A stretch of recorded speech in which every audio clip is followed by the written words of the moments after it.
Hello and welcome to We Random, episode 39, recording on May 14th, 2021. AB, why do seagulls fly over the sea? I don't know. Why? Because if they flew over the bay, they'd be bagels. Bagels. More of that wonderful humor after this, everybody. Almost Qualified Productions. We're 3 beers in. Time for you to catch up.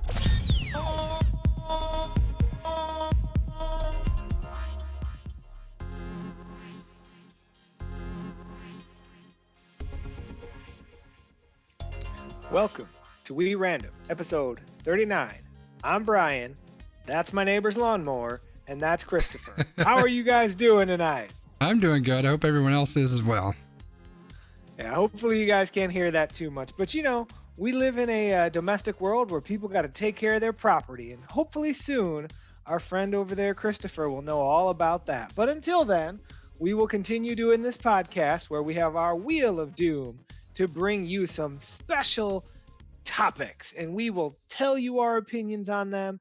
And then we will move to a very special random rankings where we will be stranded on a deserted island, and the only way to ensure survival is to win a karaoke battle with our selected partner. That's right. You got a sneak peek of our twist for this week.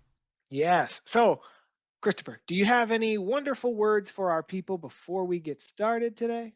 Snuffleupagus. All right. I'm going to spin the wheel. Do it. All right, number one on the wheel, we're going to talk about everybody's favorite topic nowadays, the CDC. Oh, we're jumping into this already. Into the deep end, baby. Into that like 40-foot deep end.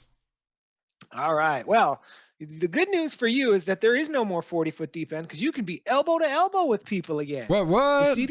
The CDC now says that people who are fully vaccinated against COVID-19 do not need to wear masks or practice social distancing indoors or outdoors, except under certain conditions, such as riding a bus or other large public transportation modes. The CDC cited 3 different studies, one from Israel and 2 from the United States, that showed effectiveness for those who are vaccinated. The Israel study showed that 97% of people found an effectiveness against the symptomatic COVID-19, and 86% had effectiveness for asymptomatic infection across 5,000 healthcare workers. So basically, what that's saying is that, yeah, you can still get it, but the likelihood that you're going to have symptoms is really, really low. So, there have also been some breakthrough reports about cases where, those percentages aren't always as high, but basically the CDC is doing a health promotion here where they want to encourage our friends who are the anti-maskers and anti-vaxxers to throw away their masks, stomp on them in the street, and get the shot. So what are your thoughts on this, Christopher? Well, you're going to be surprised, but I've got 1 or 2 thoughts. So, all right, give us 3. I've got more than 3, I think, but we're going to start with, I read an article today from CNN, who's not quite as impartial as they used to be in the past, but they had a doctor on there who's talking about what does this mean? Like, what does it mean? Like, kind of breaking it down. And, most of it we kind of already know and understand. But the one thing that she mentioned that I thought was a really, really good point, and this is something that just, I didn't put it to words, but this is something that dawned on me as soon as this new news came out, is it seems like we went from 0 to 100. It's like we went from, still pretty much locked down and masks all the time to, hey, just do whatever the hell you want. We don't care. Which I think is shocking, at least for me. I felt shocked about it, which is going to lead to the next part that I want to discuss. But I'm wondering, and this is something that I just thought of as you were introing this story, I'm wondering how much of this is just a political play. And I don't mean political as in, Democrats versus Republicans, although I guess it kind of is to a degree. But even though things have kind of started to open up, and we've got people who are vaccinated and, they're protected to whatever degree they are, we still have people who absolutely refuse. I'm not going to get vaccinated. I'm not going to wear a mask. I'm not going to, I refer to them as idiots. They've got other names, but that's what I use. So I'm wondering if this is a little bit of a politics play to appeal to those individuals and hopefully kind of nudge them in the direction of being more safe. I don't know. I don't know that it's going to work. I think you're just going to have unvaccinated people just not wearing masks now, but I'm wondering if that could be a little piece of it. What do you think of that? I think that's the whole piece of it, right? Because basically what they're doing is they're trying to appeal to those people who are on the fence about getting the shot, because you're not necessarily going to change the minds of the people who have already said, no, I'm not getting it, right? Like those people, they're basically dead and gone to you as far as being able to change their mind. But for those people who are kind of like on the fence and they're like, I don't know, but those people who are like, I don't want to wear a mask, I don't want to continue to have to, do all of these things, like maybe that's the push that they need, where they can say, okay, I'm going to do this because now that means that I can have the summer of, I don't even remember the name of Surge. I can have the summer of Surge and I can go drinking in the parking lots at Miller Park and hang out at Miller Park with the full capacity, and we can have the summer that we all dreamed of since 2019, right? Like I think of this as a health promotion, is that they're really trying to do this not from the perspective of that this is best for health and wellness, but it's a way to try to get more people to do it, which in the end is what they want. So it's just kind of a backdoor way of trying to get what they want, because they've tried the, please do it to protect other people, do it so that you can go back to work and so that you can see your family. Now it's just like, do it so that you don't have to wear this piece of fabric anymore, Right. right? Like it's just a different spin on things. And I think, it's one of those things where it's just, it is what it is. Like they've changed. And I think the hardest part about any of this is the CDC has changed their guidance so much. There are people who, again, have just kind of checked out on anything that they have to say. Oh yeah, and we know that there was a big push from the last administration to really change the narrative and all that too. So yes, Wiggum, I think you bring up a good point that maybe this is just the data that's pointing to it, and that's why, if you recall, what I had said is I think this is just a very, very small piece of it. I think that they've got data and they've got studies that are saying that we're moving in the direction where, the vaccines are working. Just to say it very clearly, the vaccines are working. They're keeping people from getting it. They're keeping people who get it from giving it to other people, and they're keeping people who get it out of the hospitals and out of the morgue. So yes, absolutely, the data is pointing to it. I just think there's a small piece of it there that they may be pointing in that direction. Now, I do think there's another angle of this, though, that has to be discussed, which is, sure, you might not be, in your bed for 4 days or 7 days or 2 weeks or whatever it is, coughing up a lung.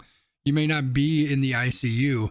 You may not give it to other people, but those long haul symptoms could still show up. You could still deal with the long-term effects. There's no studies on that because we just haven't had enough time. And as somebody who's dealing with all sorts of different things that have been impacted by COVID when I had it, that's a big deal. And I don't think that's something that most people are considering at all. They're just looking at that, am I going to die? And am I going to, have it for 2 weeks or whatever the case may be? But those long haul symptoms, I think those are things to really watch out for, because they are not a walk in the park. So that leads me to my last point and my last question here. What are you going to do, B? Are you going to be mask free like the ladies in the 60s who burn their bras? Are you just like, I'm done with it? Or are you going to take a more cautious approach? You're still going to wear it all the time? Like, what's your approach going to be on this? So I want to back up just for a minute. So, for example, the reason that, and to get to Wiggum's point, the reason that we were talking about this more as that kind of health promotion play, this was a tweet by the President of the United States. The rule is now simple: get vaccinated or wear a mask until you do. The choice is yours, right? So, right there is the conspiracy theory, right? Like, again, it's playing up that whole, like, well, if you do this, you can have everything that you want. But if you don't, you still got to do this thing that you don't want to do. Now, back to your question, Christopher. Let me phrase this to chat and to our loyal listeners, right? I, as a person prior to the pandemic, I am someone who typically had a cold 5 to 6 times a year. And that's partially because of the profession that I work in, the fact that I frequently would use public transportation, the fact that my immune system probably isn't the greatest immune system in the entire world. Do you want to know how many times I've been sick since the pandemic? Maybe one. And that was from child germs. So I'm really liking the fact that I haven't been sick, 12 times in the past 18 months or whatever it is. Yeah, So sure. I am going, and I don't think that that's a coincidence. You or people can say whatever they want about wearing masks and washing your hands and using hand sanitizer, but I don't think that it's a coincidence that I have not been as sick as I typically would be with just like the common cold or the flu or whatever else. So I am going to continue to take those precautions, not necessarily because I'm afraid of COVID or not necessarily because of that. Like, obviously, am I cautious about COVID? Yes, I am. But I'm also going to continue to take those precautions because I honestly like not being sick. So That's a great that's point. where I'm at. Yeah, and I think a lot had played into that too, right? Like you mentioned, like all of us, almost all of us, work in some sort of an office where you work in close proximity with somebody else, right? Or most likely a lot of somebody else's. We have meetings where we gather, 12 people in this tiny ass little room when you're elbow to elbow to one another. You have everybody coming into work coughing and sneezing and hacking because I don't want to use my sick time or whatever the case may be. And all of that stuff's been gone for a lot of us for the last year. So that certainly helps. I've been sick exactly one time in the last year or so. Of course, it was COVID, so that's unfortunate, but it was just the one time, right? Which is great. I agree. So for me, and this was posed to me by a friend on Facebook, not to me directly, but to people. And I thought about it. So here's the thing with me. I have issues with breathing, especially if I'm out moving around. If I wear a mask and I don't care if I have to walk across the street, it destroys me. My pulse rate flies, my oxygen levels drop. I cannot breathe. So it is very, very hindering to me. So you're damn right. I'm going to go without a mask as much as I can. That said, I also have a very high risk. Like, I'm surprised I survived COVID the first time, to be honest. I'm dealing with these after effects, which are not fun, and they've thrown my life into upheaval. So I want to make sure I don't get it. So, it's going to be a very careful balance. Like, I had a couple friends stop by today and just hung out. One of them got his second shot yesterday. The other one hasn't gotten shots yet. But I also know they're fairly safe, and we stayed 6 feet apart. We're not going to hug each other. We gave each other a fist bump like this when they left. And that's pretty much it. And I think that's probably what I'll continue to do. If I'm in a public place, maybe I'll wear the mask. I don't know. It's just so difficult for me. I'm not sure exactly what I'll do. But what I will say is I'm going to continue to be cautious, me personally. Yeah. It's not burning the bra. That's not what I'm going to do. No. I'm definitely staying cautious.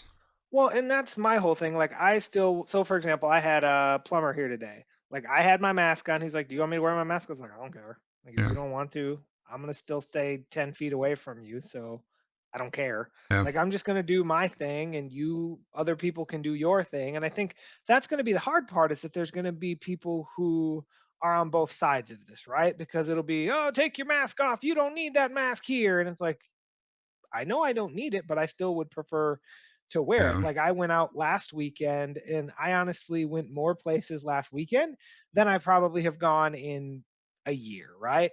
And that felt weird, but it was fun, but also weird. So I think we all just have to acclimate in whatever way feels most comfortable to us. I also wonder, to your point, how this is going to change the dynamic in the workplace. Like, when it comes time for winter, right? There is always somebody in the office who's hacking and coughing. Always. There's always, like, from November, probably October through like March. There's always somebody sick. Always somebody kids go sick, back right? to school in September. So what's that going to be? Like, is it going to be a situation where, hey, you're coughing, put on a mask? Like, it's commonplace if you go overseas, right? Like Japan, you see people wearing masks all the time. So is it going to be much more of a normal type of thing? Hey, I'm sick, I'm not feeling well, so I'm going to wear a mask. I'm guessing probably not, but I think we'll probably see more of that than we did before, which was never. So it'll be interesting to see how the whole thing plays out. I think that honestly, the world of work is going to rush back into offices as soon as possible because there are employers who want to micromanage their employees and their employee productivity. Yeah, but I think there's going to be businesses that are going to find that they're not going to be able to do that.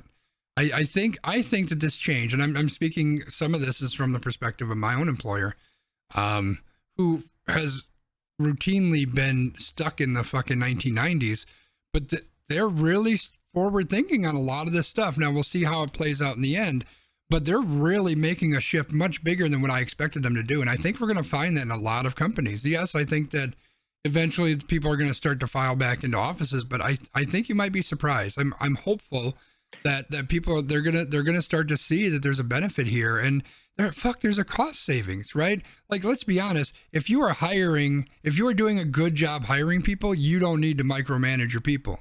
And if you feel that you need to micromanage your people, you need to go back to your hiring practices, because something ain't working right, because you're getting the wrong goddamn butts in the seat. So we'll see what happens, but I think we're going to start to see things change, and not only from a business side, but from a worker side, from an employee side. I think we're going to see a lot more people that are just saying, I don't want to work. This is 100% where I'm at. I do not want to work in an office, period. And does that mean that I need to go to a different industry, a different job, a different company? Do I have to quit my job to go somewhere so I don't have to go to an office? Maybe, I don't know. If my boss is watching, I'm not leaving, so it's okay.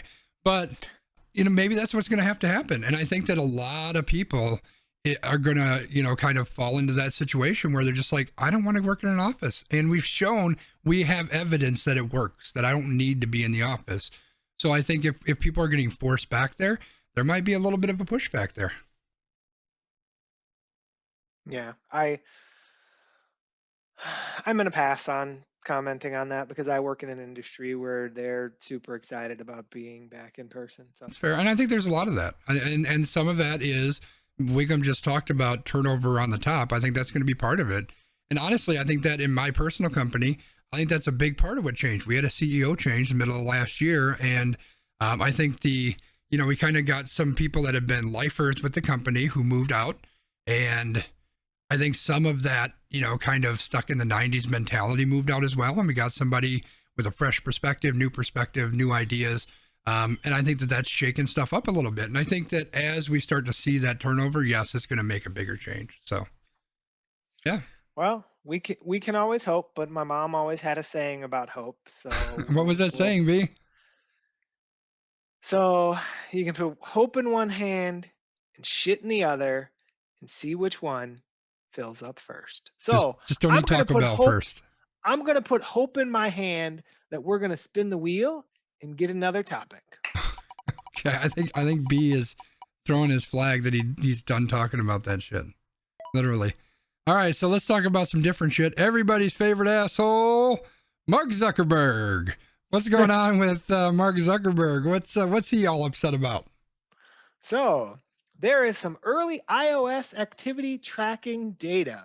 Flurry, not like the McFlurry, but Flurry, an analytics firm owned by Verizon, reports that just 4% of iPhone users in the United States have agreed to app tracking after updating their device to iOS 14.5. Worldwide, about 12% of users have allowed tracking, which isn't necessarily great for companies like Facebook that sell targeted advertisements based on collected user data.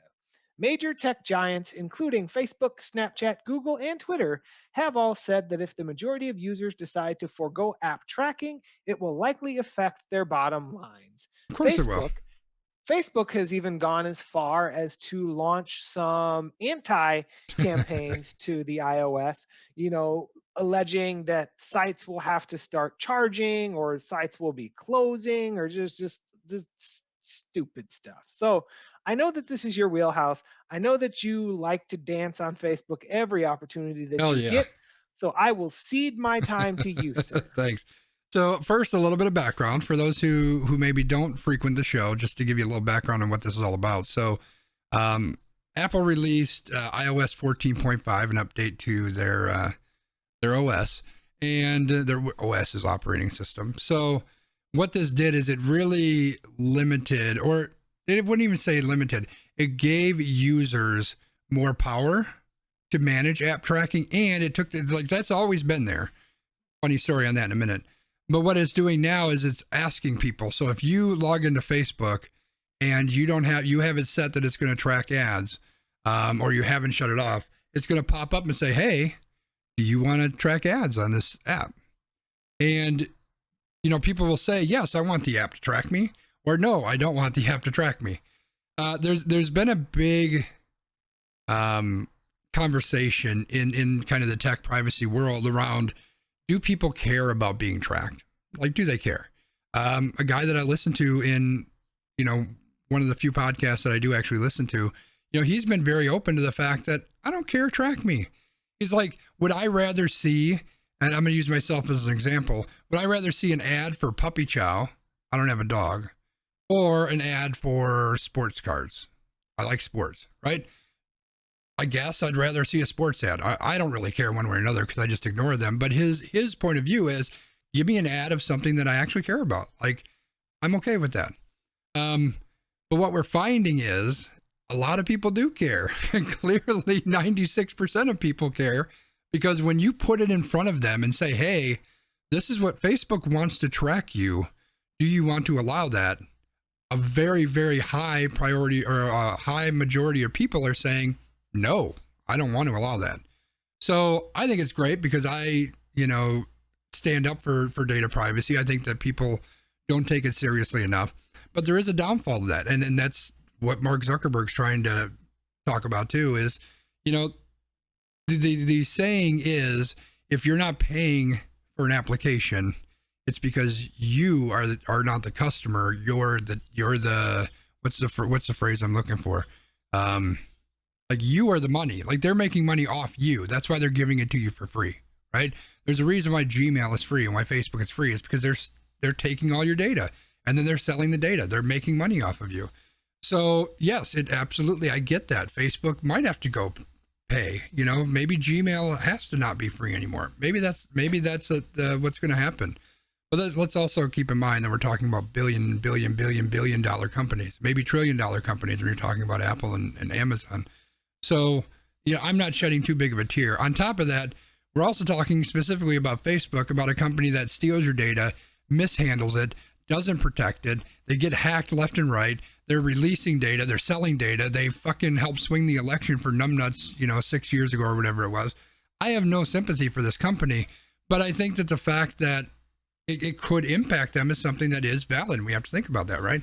But when you think about the ad targeting that they could do is disgusting. I could keep talking forever, but like the ad tracking and what they're using your information for is so that they can pinpoint exactly who they want these ads to go to. Is it a good thing? Is it a bad thing? You could argue both ways.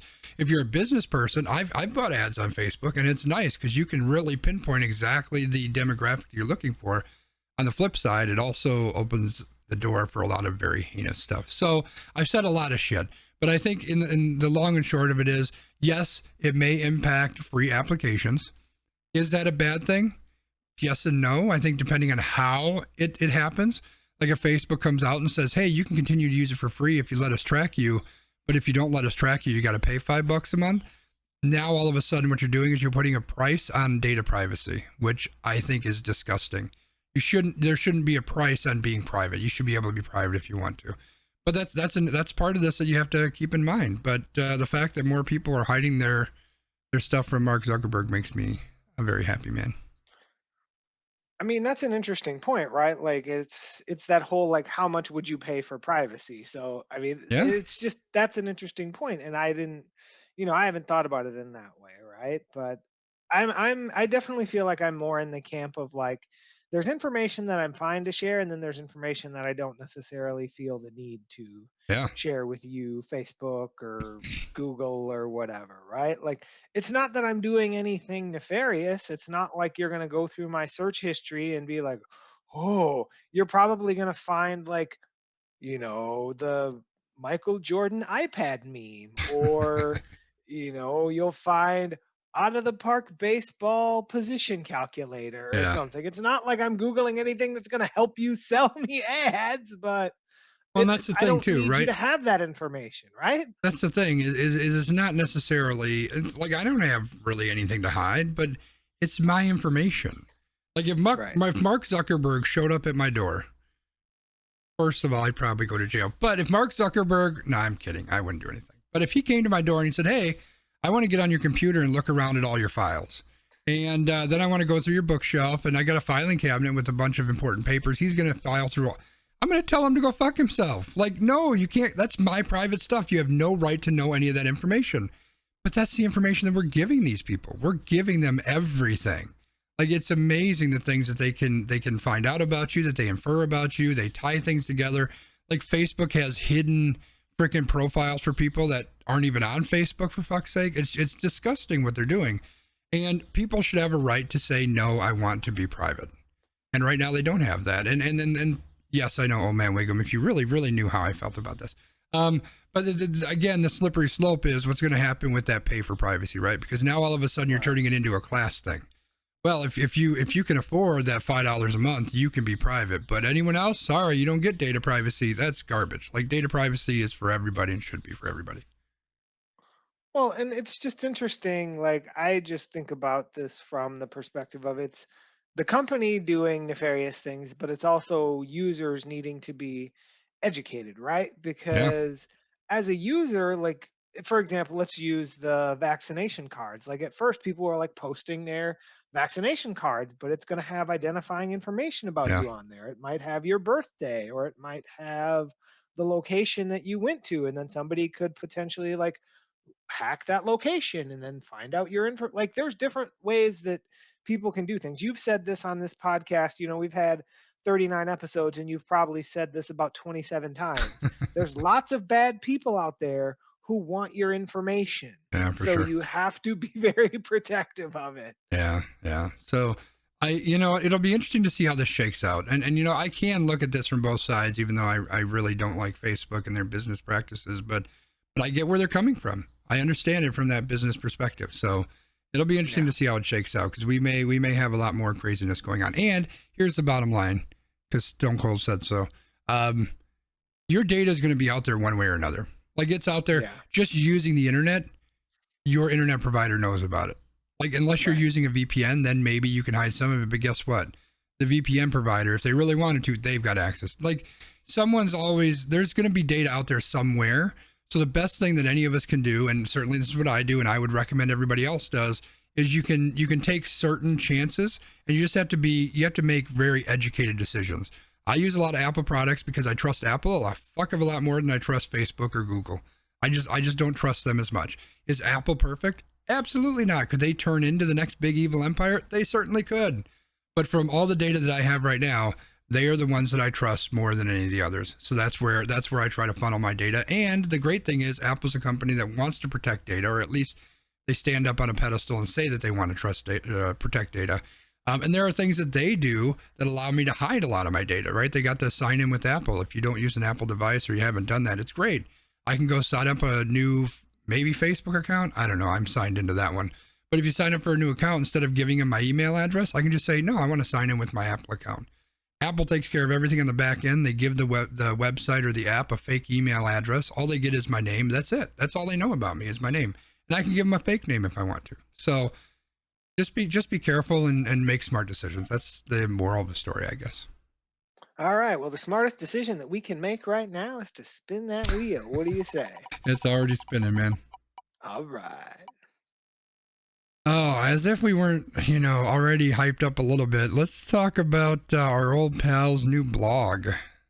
All right. Well, old friend of the show, Donald Trump, has started a blog.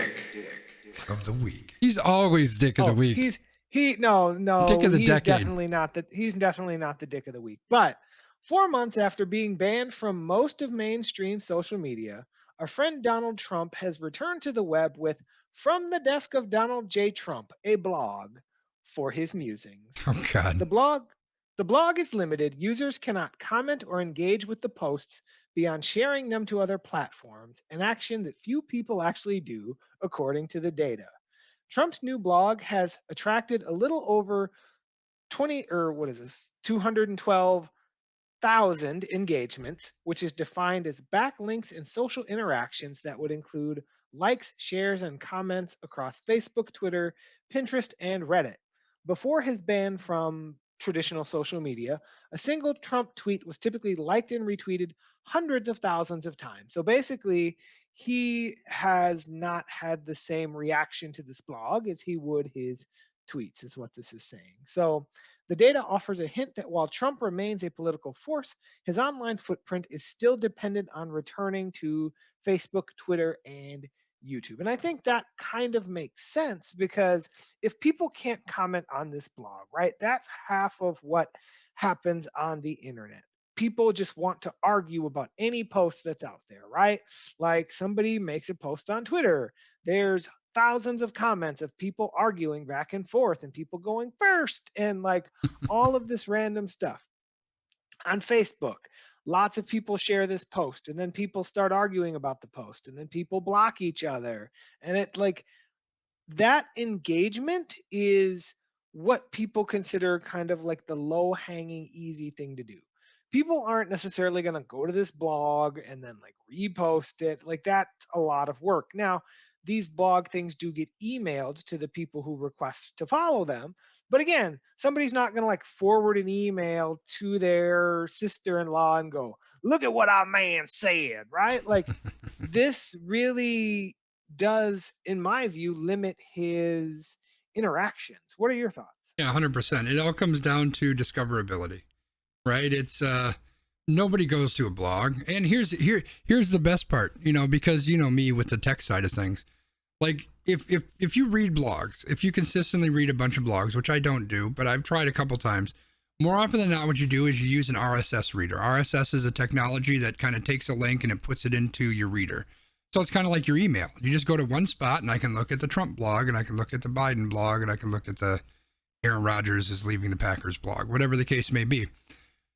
His blog doesn't even have an RSS feed, for fuck's sake. Like, dude, this is the easiest way to get people to read your stuff and they don't even have it on there. So, I mean, there's that, but it's really discoverability, right? Because to your point, people are commenting, people are retweeting, people are, sharing. That's how things go viral. It's that discoverability, because now all of a sudden, yes, he may have 50 million people on his Twitter account, but if 10 million of them shared out to their group, now whatever their sphere of influence is, now it's pushed out to all of them. So it just explodes. That's not the case here, right? It's just not going to show up that way on a blog. So I get it. I know what he's trying to do. He's trying to get his word out there so he can take over the country again. Hail Trump or whatever. So I get it. I understand what he's trying to do, but it's just it's just not going to work. It's just not the medium that's going to get him the kind of coverage that he wants. So I'm glad that it's not working, because the less people we can get to read his musings, the better. Well, it just reminds me of How I Met Your Mother when Barney Stinson had a blog and he's like, "Did you read my blog?" Or "You didn't read my blog?" Yeah, exactly. So, like no one's reading your blog, man. Let's just move on. Well, let's move on to someone else who might have a blog. The next blogger possibly is this isn't blogging. This might have been written on a blog. I think it might have been. This is about video calls. It's a pretty nondescript title. What are video calls? I mean, we know what video calls are, B. What are we going to talk about video calls? So we are going to ask the question, do video calls ruin natural conversation? So a Washington Post magazine article examined how the Zoom pandemic era has impacted casual conversation. Prior to the pandemic, many individuals preferred a style of conversation between several people that was a freewheeling ebb and flow where people interrupted one another. But that is much harder to pull off in the video communication necessitated by the pandemic. Over Zoom, rather than a relatively smooth interruption, an attempt to talk while someone else is talking creates moments of, "Oh, no, you go ahead," with very awkward, lengthy pauses. On the flip side, for people who don't like the idea of fighting to be heard, the Zoom era has created more orderly cues for commenting during conversation. Now, when I read this article, I kind of had a gut reaction and then I had to sit back and I had to think about it. Now, one of the things about me is, and you won't believe this, chat, but I was a very shy boy growing up. So, even into like college and my graduate program, like I had a really hard time interjecting into conversation. So I fucking hated that whole, like, when there's like eight people trying to talk all the time, because I don't know when to jump in. Like, I don't want to jump on other people. So normally I'll just keep my damn mouth shut. So that's where, I've grown a lot. Like, I've gotten a lot better at knowing like the silence where I can jump in and like be part of those in-person conversations. But I'm definitely one of those people who I feel like I have been helped by the Zoom pandemic, because I can raise my hand in a big work meeting or something and somebody's like, Brian, you have something to say. Or I can kind of read my coworkers and like, no, okay, this person's about to be done. Because I think that's nice. Also, in the sense that there are people, and this is something that the article talked about too, is there are kind of two types of people. There are the people that will jump in because they're really excited about having the conversation, and then there are people who will jump in because they want to stomp all over the conversation. And I feel like the people who want to stomp all over the conversation, it's harder for them to stomp all over the conversation in Zoom versus in person, because on Zoom you can just mute them. Yeah, that's true. So, what are your thoughts? So this is a story that I got on Mark Zuckerberg's blog. A friend of mine posted on there, and my comment, because I'm much the same way. I'm not somebody who generally jumps into the conversation and becomes an asshole. I know that's hard to believe, but what I shared with them is my new favorite phrase is, "Hey, I'm sorry to interrupt you, but." That's like my new favorite phrase, because the thing is you're not going to get one of the things that the article talks about is a lot of times people wait for that pause and wait for my turn to say something. But here's the thing, you're not going to get that. And you generally, a lot of times, don't get that visual cue that someone's going to stop talking. And you see it on here between B and I. Like, I can see him, but I haven't yet figured out a way to show him my video as well at the same time, because I'm posting it out to the software to stream. So, like, there's times you'll see it here. Well, I'll just jump in over the top of him and say, yo, wait, stop. I have to say something. And yeah, does that make me a little bit of a dick? It does, but that's kind of the world that we're in. I also don't know that it's I don't think it's unacceptable. I think it's part of the medium that we're at. And I think it happened when we were in person too. It just happened slightly different. So yes, I think that there is, it's a different environment. But I don't necessarily think it's a bad environment. I think we just have to get better at kind of navigating an environment that's kind of new for us. Yeah, and that's where, like, again, we have a reliance on the things that we know. So I think it is different. And I think it's good in some ways, bad in others. But I feel like the in-person one, what I will say, and I'm kind of spinning, so I'm going to stop myself. But the hard part about the Zoom stuff is that it's very easy to become disconnected. You really have to focus, as to where when you're in person, like, you don't want to appear rude, or you don't, it's more of that like social standard. Like, on a work call for, we don't have work calls on Zoom, so don't worry, employer. But there are a lot of people where like nobody's got their camera on, and I can't tell you how many, people I've talked to who are like, yeah, I just sit there and like I listen and I'm on my phone and I'm doing whatever. But you wouldn't necessarily be doing that for an in-person conversation, because that would appear rude, right? So I think that's interesting part of this too, that people may not be considering, is that some people just feel like they are more connected and they're more attentive in those in-person instances, and they may feel more disconnected in the online environment. Yeah, for sure. It's interesting. It's new, but just like everything else, we'll find a way to make it work. Well, we don't have to now. We can burn our masks and burn our bras and go back to work. Nope. Some of us are saying no. Hell no. We're going to talk about, this is, I was going to throw a flag because I wanted to talk about this one. Critical race theory. What the hell is it, B, and why are we talking about it? All right. So, critical race theory. Brookfield, Wisconsin parents got into an argument over an item not even on a school board meeting agenda. So, when discussing the proposed equity principles that aim to get rid of opportunity gaps among students in the Elmbrook School District, parents got into a heated discussion regarding critical race theory. Now, what is critical race theory? Critical race theory originated in the 1970s and examines how institutionalized racism and historical inequities shape public policy and social conditions today. Now, what you'll find is that this is a hot topic across the country. There are places who have actually banned this from being taught in their schools. And hundreds of Elmbrook parents have actually signed a petition saying that they do not want critical race theory taught in their school.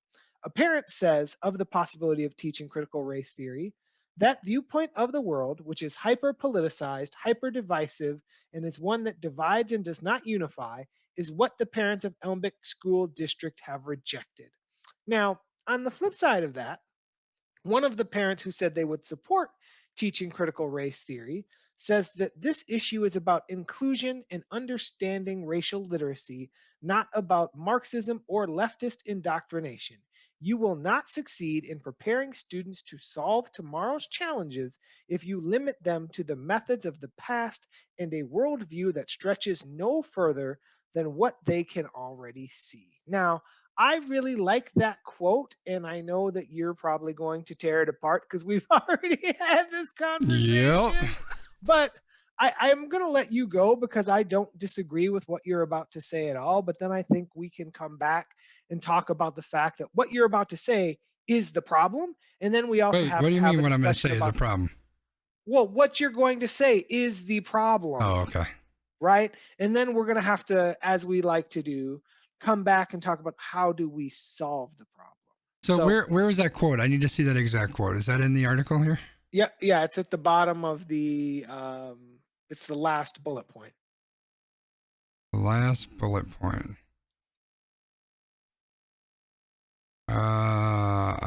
The equity principles have been drafted. Is that the one? No. No, it's in the sheet that we have. I was actually looking at the article right there. Okay, so one of the few parents who said they would support teaching critical race theory said this issue is about inclusion, understanding, and racial literacy. This is not about Marxism or leftist indoctrination, which I would agree with.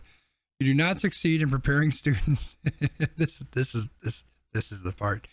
You will not succeed in preparing students to solve tomorrow's challenges if you limit students to the methods of the past and a worldview that stretches no further than what they can already see.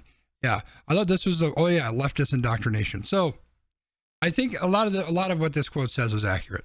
Where I have kind of an issue is fucking school is indoctrination as it is. That's what school is. They're indoctrinating you into their way of thinking and their way of believing, and like there'd be a whole hell of a lot more flexibility and choice if it wasn't that way, right? They choose and decide what you need to learn and they teach it to you. Like somebody decided that. That's all fucking school is to begin with, right? Like I have a huge issues with the way school is done. Like the quote itself I'm fine with, right? Like the point of this is not to turn somebody into a leftist or a Marxist or whatever the case may be. It's about getting people into a position where they can be free thinkers and they can look at things in a way that is going to help improve the world. I want to read this definition here. I guess it's kind of a definition. This one, I'm just pulling it off Wikipedia because it was the first one I found, but I think it does a pretty good job of kind of narrowing in on what critical race theory is, which this was really the first time I'd heard of it before, but this is the first time I did any reading on it, and it really intrigues me. Like I'm gonna do a lot of reading on this because I'm very interested in this. So let me read this small paragraph here. Critical race theory is an academic movement of civil rights scholars and activists in the United States who seek to critically examine the law as it intersects with issues of race and to challenge mainstream liberal approaches to racial justice. Critical race theory examines social, cultural, and legal issues as they relate to race and racism.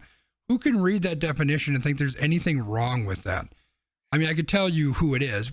I can tell you, I can point in their direction. I can't tell you who they are because they have a hood over their head. But most people, how can you argue that, right? Like we know that there's issues out there. Even if you are somebody who, you think there's nothing wrong with race. Let's say that you believe there's no issues and race is perfectly fine and everybody's treated the same. Okay, fine.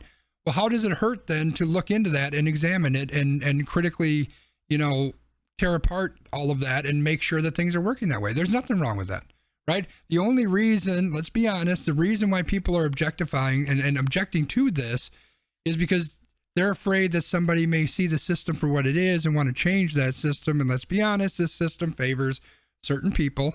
Generally, they look like me, except, you know, they have better surroundings than what I have. But generally, they kind of look like me. And they don't want things to change. Shit's good the way it is because I'm making money, man.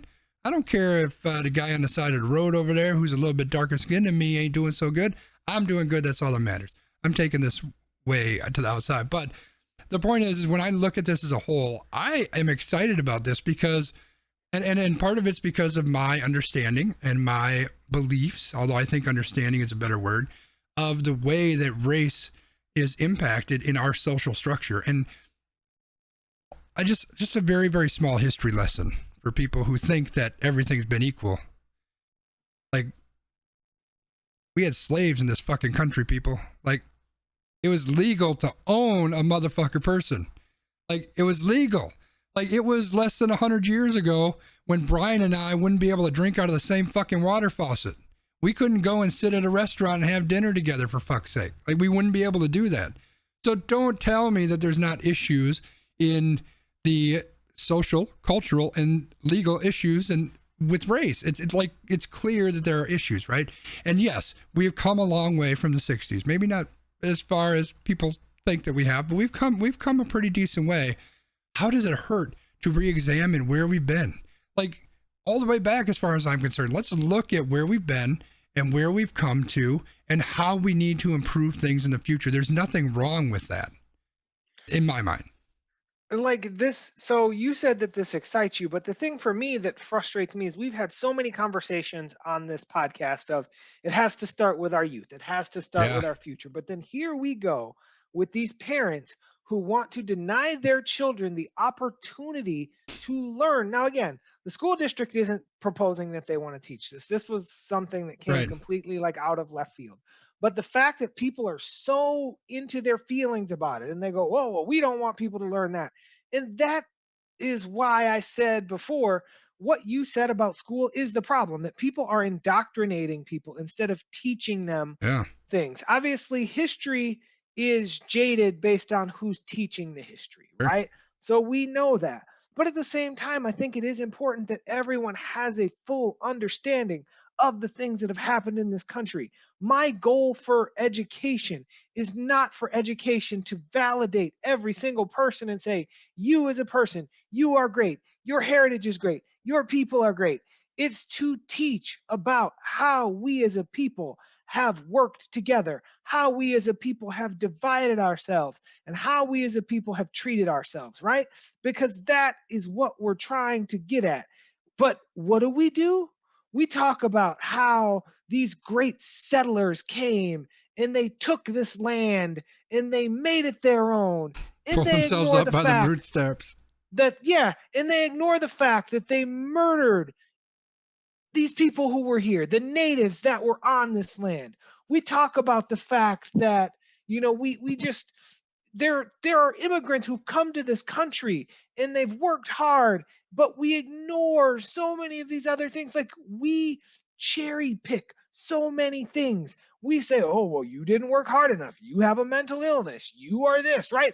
It is just disgusting to me that people don't want to learn.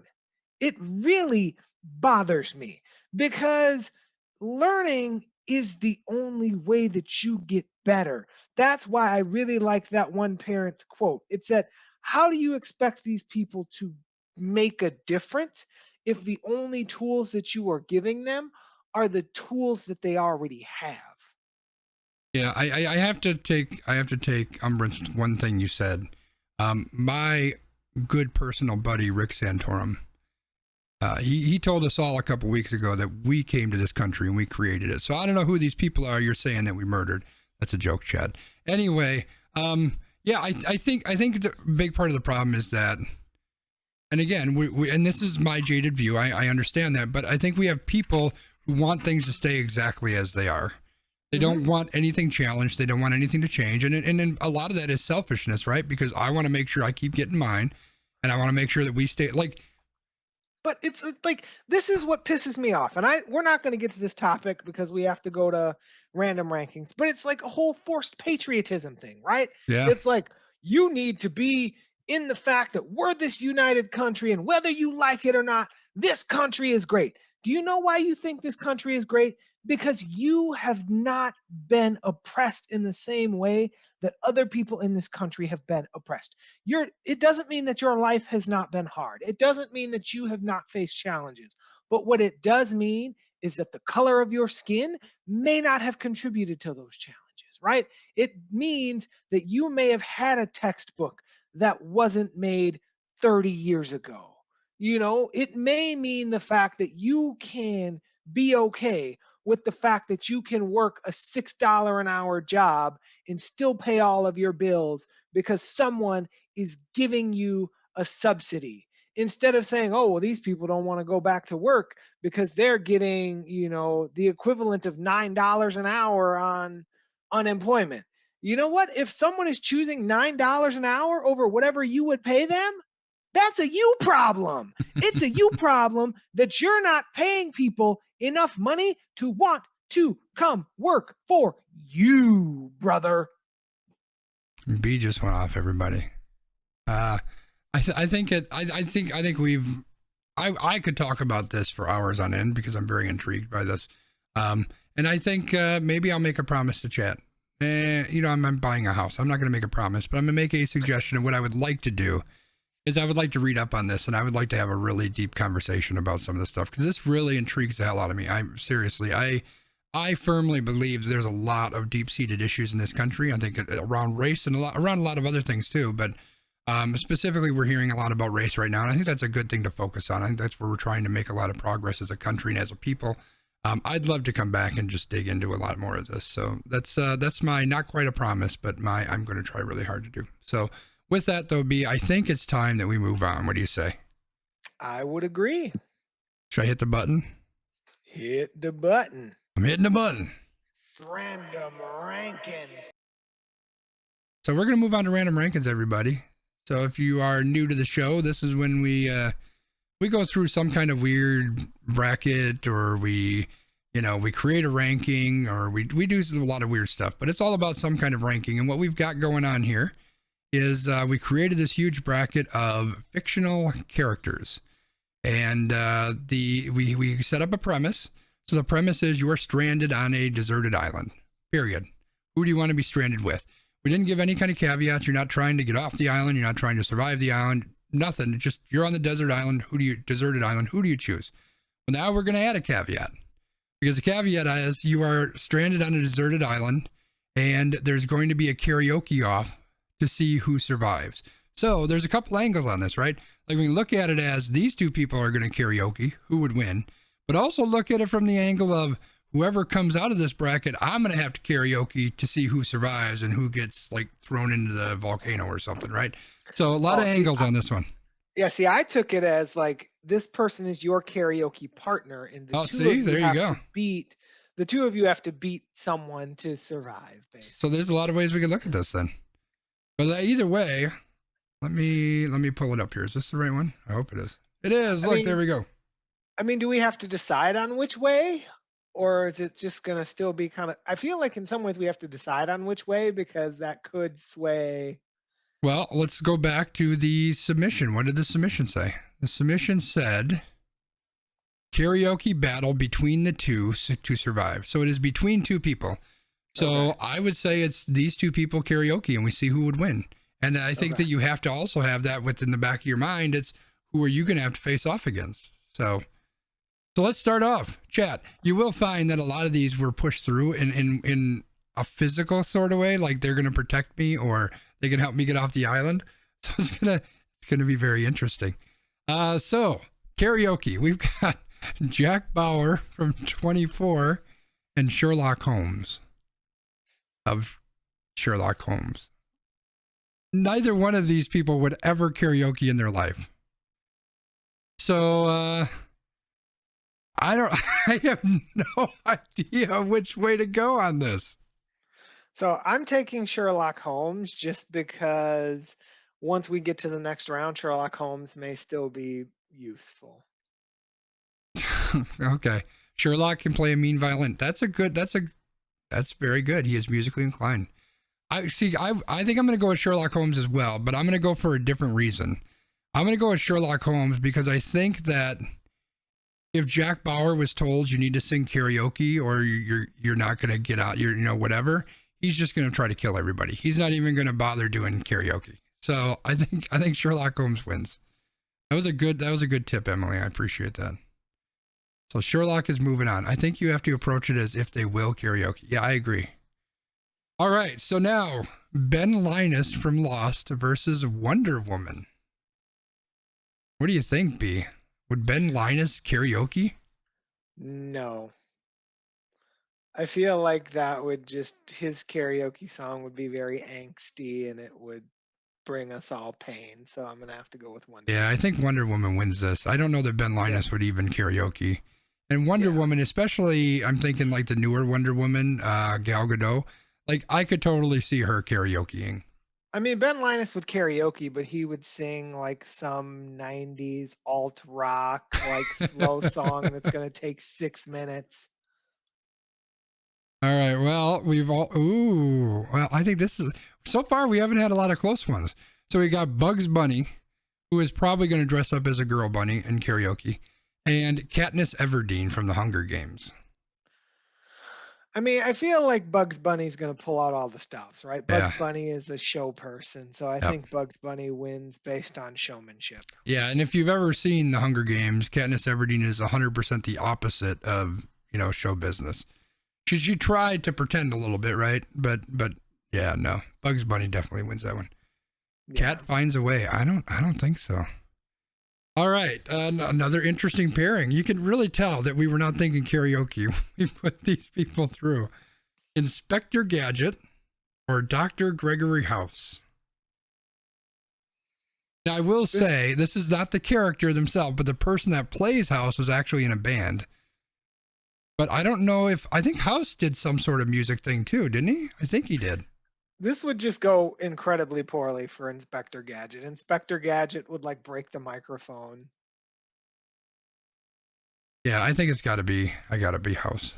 You're all going very opposite of me in your approach. Well, I'm sorry, old man Wiggum. I mean, type your comments in the chat, Wiggum. Let us know, what you're thinking, and it may influence our future picks. They must karaoke to survive. That's what we're doing. All right, so Dr. Ian Malcolm from Jurassic Park and Martin Pa. Martin kills this because again, this is showmanship, and that's like Martin's whole wheelhouse. We're gonna have to go to chat on this one because I'm going with now. To be fair, I don't really know Martin. I never really watched Martin. I think. Are you familiar with Martin Lawrence though? Yeah, but Ian Malcolm's character. I think if he had to go all out to survive, I'm not sure I'd bet against him. So chat, it's up to you.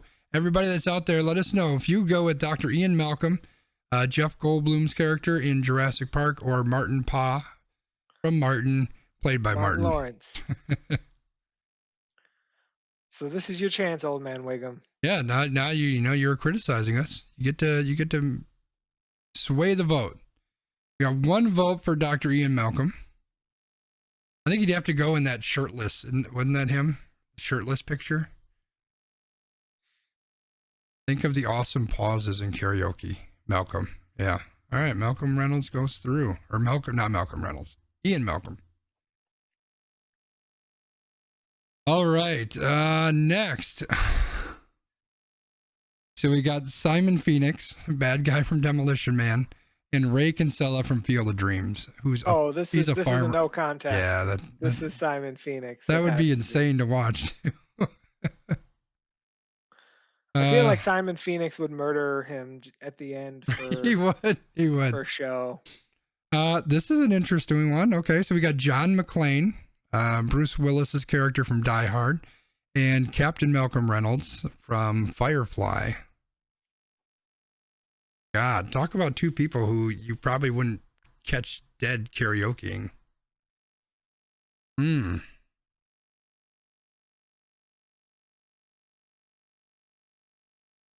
know what? I'm gonna kind of go around the thing. I can't vote against my guy Malcolm Reynolds, but all I'm thinking of is Bruce Willis put out an album. I know that that's not this character, but like, So just vote for your Firefly guy because the chat has already come Okay, in and said that that that's works. who they want. I mean, And I don't he know did either dress of up these as a people. woman once, so I mean, he could probably figure out a song. All right, so Malcolm Reynolds moves on. I think this is your girl on this one. So we got April Ludgate, who I don't know who that is, and Spock from from Star Trek. So this I think would go what this would be. I would go with April Ludgate here. Now it might start slow, like she might like slow play it like she doesn't want to do it, Yeah. but then in the end it would go well. Spock is not going to karaoke. Like Spock ain't going to karaoke. He would like sing some like Frank Sinatra song. He's just not going to do it. The humor is Spock. Yeah, I agree. All right, so we got Gemma Teller from Sons of Anarchy, who I don't know, and Mrs. Doubtfire. I know you're going to stone me, but I never watched that show. I do seem to recall a clip of her like dancing in the kitchen or something and sweeping. Yeah, I don't know. Yeah, Mrs. Doubtfire. I gotta go Mrs. Doubtfire here. All Again, entertainment value. Yeah, Karaoke that's is true. like 80% entertainment value. That's a good point. I haven't been thinking that. That's a really good point. Peg Bundy is Gemma. Okay. Mrs. Doubtfire, I'll go with you on this one because I really. Chad, do you have a really? Nope, they're agreeing. So okay, Doubtfire it is. We're definitely gonna make it through this bracket, this round. All right. We got MacGyver, and we got Steve Urkel. Now I'm gonna say this is not Stefan or whatever his name is. This is Steve But does Urkel. he get to turn into Stefan at some point during the performance? Wouldn't that be a different character? I mean, I guess that's a question, right? Like, I didn't really watch Family Guy, whatever this Family Matters or whatever. Yeah. So to me, it seems like a different character, but I'll go with your lead on it. I think either way, I don't know. So Wiggum thinks it's different. Okay. Because if it's Urkel, it goes really poorly. So the question is, how poorly would the other person do? I think it also depends on what the people watching are looking for, because I'm sorry, but Steve Urkel singing karaoke, I'm laughing my ass off. Urkel's like a William Hung level. Yeah, dude, like I would love the hell out of that. And MacGyver, I mean, he can do everything. I think I'm going to go with Urkel. All right, let's do Urkel. I kind of, I don't know if it's the right answer, but that's kind of where I'm leaning. That's train wreck level, right? Yeah. That's absolute train wreck. All right, we've got Raymond Reddington from The Blacklist and Dr. Sam Beckett from Quantum Leap. I could see, now this is actually a tough one because I think they would both kill it. I don't know if Red, the character, can like sing or not. I don't know if he does that in the show, but just his persona, I can kind of see that happening. But I know that for a fact, Sam Beckett leapt into singers and he was able to sing. So I think I'd have to go with Sam Beckett, but this is tough. All right, I'm going to go with Emily because Emily says Red. So we're going with Red. Okay, that means Wiggum. Are you going Red as well, or are we throwing up the randomizer? I better get that randomizer ready.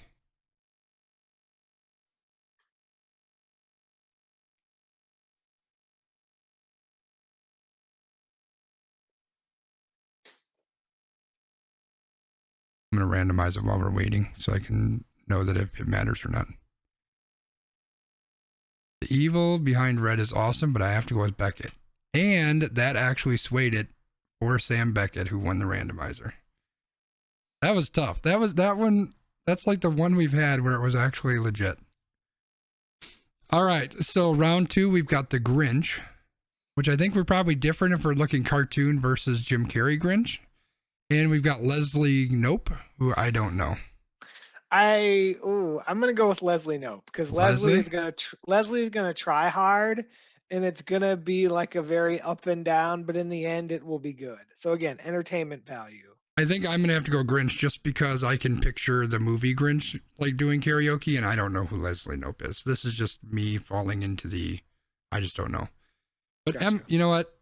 Even if Wiggum had not said Leslie, Emily's enthusiasm would have had me choose her anyway. So and Leslie would have swayed you. Yeah. This is a landslide. I'm sorry. This is just landslide. Barney Stinson, Tony Soprano. Oh, come on. This has to be Barney Stinson. Yeah, like right? No, that's an easy one. Like it's got to be Barney. Yeah. Okay. We've got Mario. And we've got Laura Croft.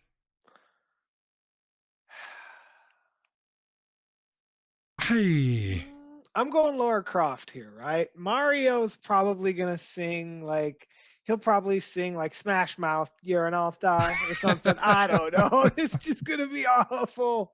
I think I can go with Laura Croft. And the only reason I'm doing that is I'm not thinking anything about singing, but because she's super athletic and all of that, I think my mind immediately went to this video I saw recently of the Spider-Man guy. I can't remember his name, the new Spider-Man.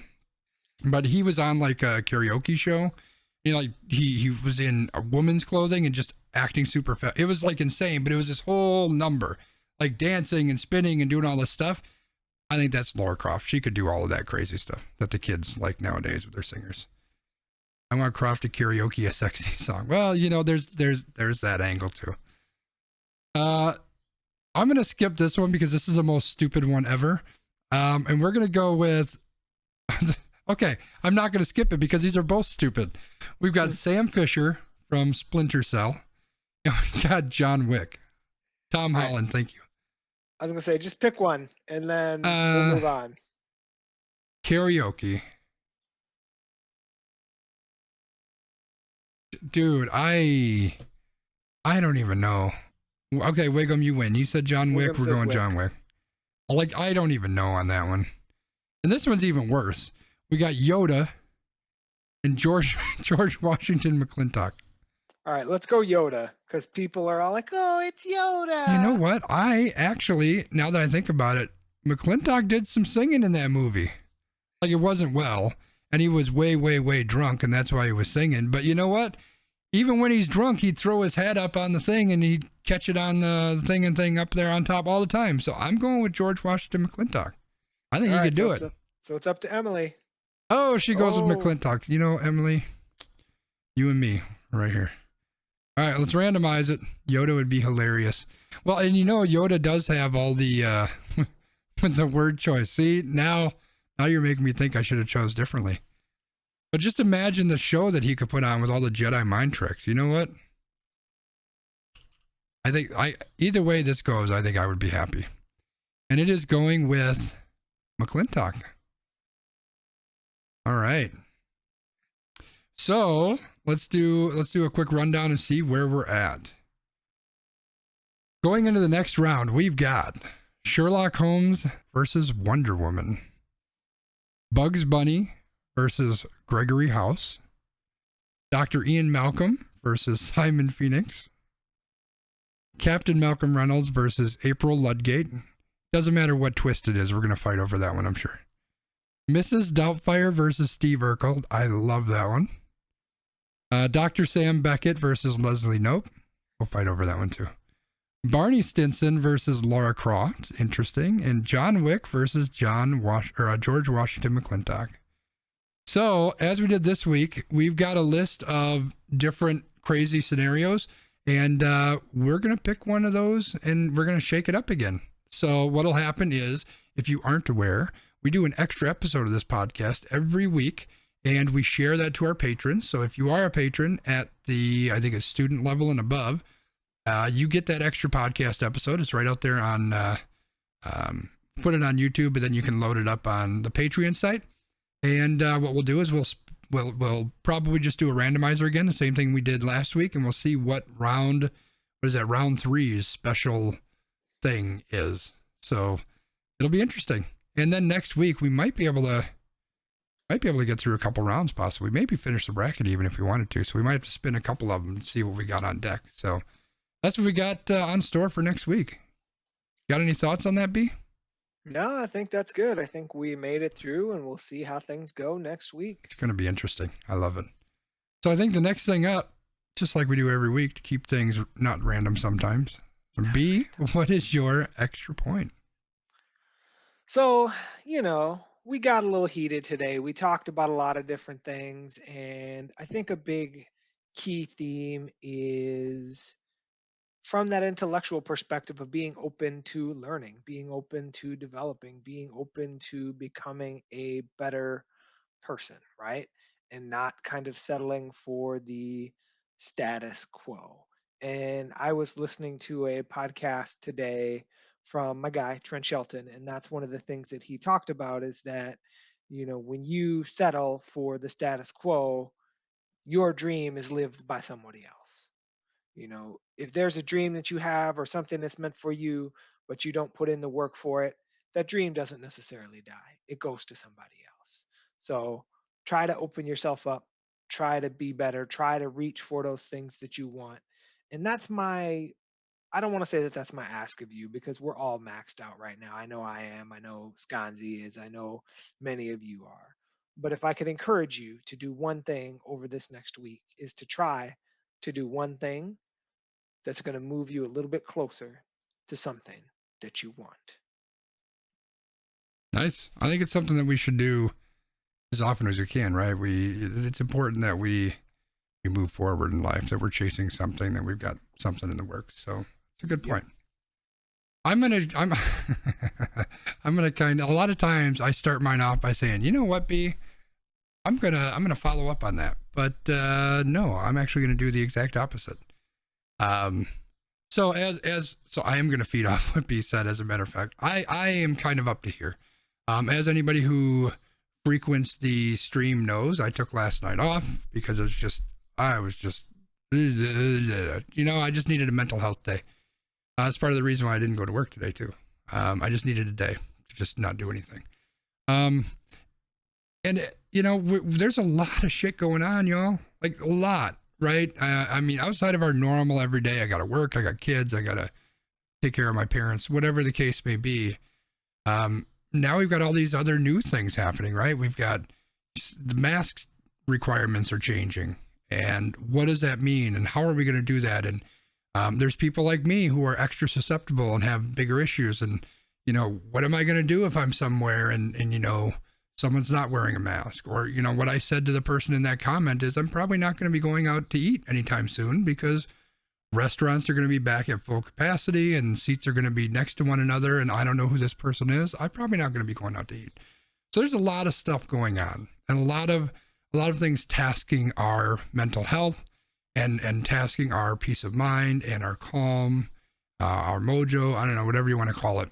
So what I would recommend, I guess my ask of you, is to find whatever it is that gives you that zen, that gives you that moment of peace. Find what that is and find a way to enjoy that. Not just this week, not just this weekend, but just every week, every weekend. Find that thing that works for you. Find that thing that helps you center yourself, that helps you find yourself, that helps you kind of let the world go away for a few minutes so that you can just get to a place of peace, whether that's meditation, whether it's going for a walk, whether it's visiting with friends and family, whatever it may be. Find that thing and make sure you're working that into your daily, weekly routine. Because things pile up and next thing you know, we're all freaking out or we're breaking down or, we're getting sick for a week and a half. It's just this stuff isn't good. So find a way to first find that peace, find out what it is for you, find a way to work that in as much. That's what I got, B. That sounds good. Well, now let me tell all of you loyal listeners where you can find us. You can find me on Twitter at LandmarkMKE. You can find Skanzi on Twitter at Skanzi. You can find us at AQ_PROD on Twitter. You can also find Almost Qualified Productions on Facebook.